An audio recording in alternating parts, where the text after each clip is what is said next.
男友求婚那天，我听到他家猫咪的心声，蠢蛋，里头有毒，谁吃谁死。肥猫凶巴巴跳上餐桌，拼命打掉我手里的筷子。男友一下不笑了，怎么不吃？是不合口味吗？喵，谁要吃你失踪3年的白月光啊？暗恋第10年，徐泽终于向我求了婚。他单膝下跪时，我却听到了他家肥猫的心声。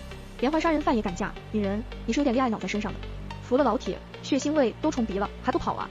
我一惊，到手的戒指直接掉到地上，徐泽却以为我激动到失语，顺势搂住全身僵硬的我。小傻瓜，快答应啊！他温柔催促，用迷人的双眸凝视我，湿润的鼻息在我脖间暧昧起伏。你要不答应，今晚可就别想走出家门了。过去求之不得的甜言蜜语，此刻仿佛成了索命符。这只发腮大猫叫北北，是徐泽前女友苏婉留下的。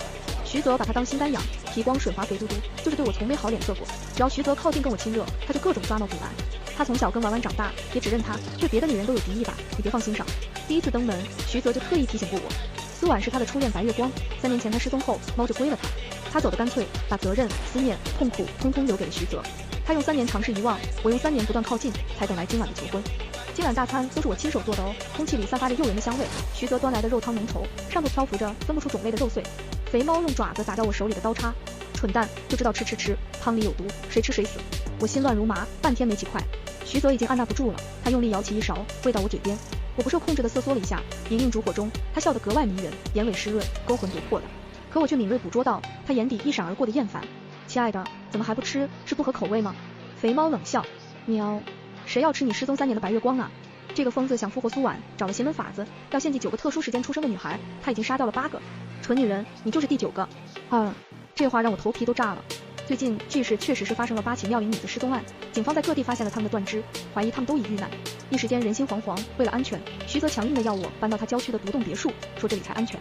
仔细一想，那8位受害者都是瓜子脸，黑直长发，眉眼娇俏，跟我一样，神似苏婉。胡说八道，我心里忍不住为徐泽辩护，他不是这样的人啊。可我真的了解他吗？我们正式交往才2个月，徐泽温柔多金，交往后是对我没得说。唯一的问题就是控制欲过强，必须随时汇报行踪。尤其搬进别墅后，徐泽更是高价换了全套的安全系统，号称固若金汤，需要指纹和虹膜双重验证。可偏偏他没在系统里输入我的资料，那就意味着我进出都得经过你的同意。这是别墅还是监狱啊？看我生气，徐泽失落地垂下眸。你觉得压力大吗？可能是我没安全感吧。昨晚就是结婚当天抛下我跟别的男人走了，多少宾客看着，我爸妈都气出了病，我真的很怕失去。他小狗一样贴了上来，小安，我太在乎你了，很怕你也会像婉婉那样离开我。对上他漆黑深情的眼眸，我就是再不满也忍不住心软了。为了他，我推掉了国外进修的机会。他说餐厅不健康，我就从零开始学习烹饪。直到有次我看到他后背的大片刺青，徐泽是先天敏感体质，疼感是普通人的好几倍。为了刺下苏婉的脸，刺青期间晕了7、8次。在一起后，他试探过我，你要介意的话，我可以去洗掉。我介意的，可洗比刺更痛，我更心疼他，就故作无事的说不用。那会儿徐泽用一种看穿我的笑容夸奖我，小安，你果然是最懂事的。这年头谁爱得多，谁让得多，谁就得更懂事。猫猫叹气，看吧，同情男人就是你悲惨命运的开始。徐泽比你有钱，智商比你高，心还比你狠毒，用得着你同情啊？我心里无法控制的涌起慌乱。好在徐泽突然接到公司电话，去了书房。我立刻揪住猫脸问，你的意思是苏婉死了？可他不是逃婚后去了南北洲吗？2个月前还寄了信回来报平安。肥猫无语，你看过信吗？见过人吗？就凭一封信能证明什么呀？我心脏猛地一紧，徐泽这段时间确实经常无故消失，而失踪案也正好是2个月前开始。真会那么巧吗？他的笔记本电脑在卧室，你自己去看。我心里有了疙瘩，不解开只会越长越大。徐泽还在书房，我心一横，蹑手蹑脚跑到卧室，打开电脑，前2字密码不设他的生日，我的生日都不行。最后我咬牙输入苏婉的，屏保立刻解除了，电脑里还有没关掉的软件，播放列表里有不多不少正好8个视频。随着我点开一个，里头冒出的血腥画面让我全身血液瞬间凝固，我脑海里一片空白，恐惧让我忘记了如何呼吸。这里头记录着的是徐泽猎杀女孩们的视频。不要，求求你不要！视频里女孩们都被打扮成苏婉的模样，她们双脚双手被束缚着，牲畜一样哀求着。凶手用刀刃划破女孩们娇嫩的肌肤。接着我听到徐泽的嗓音，丝绒一样醇厚危险。现在知道后悔了。那当初为什么要离开我呢？我对你还不够好吗？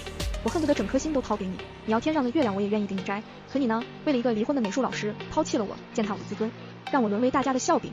女孩们抖得如同筛糠，涕泗横流。我不是你说的那个人，真不是啊。肥猫说，看到了吧，这才是真实的徐泽，自私冷酷。祭祀的原理是用9个女孩的身体拼凑出苏婉，换回她的灵魂。今晚祭祀的地点就在别墅，你是最后一环，所以他才不允许你外出，怕错过时机。现在离祭祀开始只剩2个小时了。我浑身每个细胞都在尖叫颤抖。徐泽在我心里一直是温柔如月的少年，高3的一天晚自习，我经过操场，听到墙上有人喊我，一抬头我就看见了徐泽。那晚的月亮格外瞪镜，月光糖霜一样洒落，衬得少年秀眉俊眼，俊拔修长。他是翻墙进来的，拜托我接住奶茶，谁让我女朋友想喝，没办法的啦。离学校最近的奶茶店，来回起码也要20分钟。深冬，少年俊美的脸上缀满热汗，那杯奶茶的余温让我生平第一次生出贪恋。我心里总忍不住想，那么温柔的人，如果是我的就好了。所以才在苏婉离开后，我在所有人不看好的情况下开始倒追他。我天真的以为时间可以抚平一切，我强振下心神，掏出手机要报警，这才发现手机显示有5G，可聊天软件没半点动静。很显然，徐泽屏蔽了我的信号。肥猫尾巴一翘，喵喵大叫，电脑热点可以连手机。我精神都恍惚了啊！什么？你还懂热点？拜托，我可是变态狂养的猫，比你知道的多好吗？我一试，还真连上了。聊天 app 里轻微延迟卡顿后，新信息提醒如潮水般涌出，多得我来不及细看。就在这时，身后的门无声无息打开了，徐泽表情晦暗地站在门外。我猛地回头，吓得惊叫。他缓缓朝我走来，表情阴沉的可怕。小安，你是在偷看我的电脑吗？我被他的话吓得汗毛直竖。好在肥猫早就先一步拍下电脑屏幕，整个胖身子蹲坐在电脑上，还少见的用夹子音卖萌喵。这个时候千万不能慌，先稳住他，再想办法逃走。我强行稳住声音，北哥又乱跑，我刚给抱回来，我看你电脑，你电脑有什么值钱东西吗？只见徐泽单手抱起肥猫，我以为他信了，刚松了口气。下一刻，徐泽低头在我耳边落下一句：小安，你真的很不擅长说谎。不等我反应，他突然用力抓住我的肩膀，一下把我扔到沙发上。柔软的沙发让我整个人陷了进去，他双臂撑在我两侧，冷漠的视线俯视我，在我身上无情扫过。小安，你知道吗？你撒谎时脸颊会红，眼睛会往左边飘。去年圣诞节正好是我生日，你骗我去上海出差，实际准备了生日 party。我一眼就看穿你了，可我不想拆穿你。他的眼神在黑暗中格外锋利，充满着恶意。你就喜欢你这样不会撒谎的善良女孩。任凭我怎么哭泣否认，徐泽还是打开了电脑，热点一栏，赫然还显示着连着我的手机。徐泽面无表情的扭头看我，小安，偷看男人的秘密可是需要付出代价的哦。他点开视频，调高音量，整个房间里立刻充斥着受害者凄厉至极的求饶声。求求你放了我，我爸妈还等着我回家。我已经说不出是恐惧还是愤怒，泪水模糊了我的视线。他杀了人，他杀了8个无辜的女孩，就因为苏婉。为什么？我泪满于睫，满腹不甘。科学才讲为什么，爱情从不需要。徐泽眼神冰凉，呼吸却在亢奋中逐渐炙热。他反问我，明明是你非要来爱我的，不是吗？6，原来我的执着在他眼里同样也是执迷不悟。浑身血液骤然冷却，绝望中我紧紧闭起双眼，可等来的却是忍俊不禁的笑声。我茫然地睁开眼，小傻瓜，你该不会真信了吧？看我这傻样，徐泽笑得前仰后合。这是我公司新开发的软件第3镜，它采用了第5代 ChatGPT 技术，可以模拟出受害者被杀现场。软件还在测试阶段，但你看，通过警方法医提供的基础信息，构建出的画面让你几乎看不出真伪。他把屏幕搬到我面前，让我仔细看。为了测试，我用了自己身体数据。我刚才心慌意乱，看得不仔细，现在凑近了，加上音量放大，立刻看出里头的蹊跷。受害女孩们的声音里有某种颗粒感，就连出现在镜头里的徐泽，也是去年生日会上我给他拍的视频里提取的。他坏心眼的打趣，我这脸上还有你故意抹的奶油，你说谁杀人还顶着奶油啊？我脑子里那根筋一下就断了，劫后余生一样紧紧抱住徐泽，眼泪止不住的流，就像抱住当年可望而不可及的暗恋。好啦，大好日子还哭唧唧的，他哄着我，擦干我脸颊上的眼泪，求婚不掉眼泪，现在哭成这样。我一边擦眼泪，一边偷偷揪肥猫耳朵，看吧看吧。肥猫情绪不高，尾巴连同耳朵一起软趴下。我还嘀咕，北哥，你是不是记恨我带你去做绝育，才故意捣乱求婚？肥猫。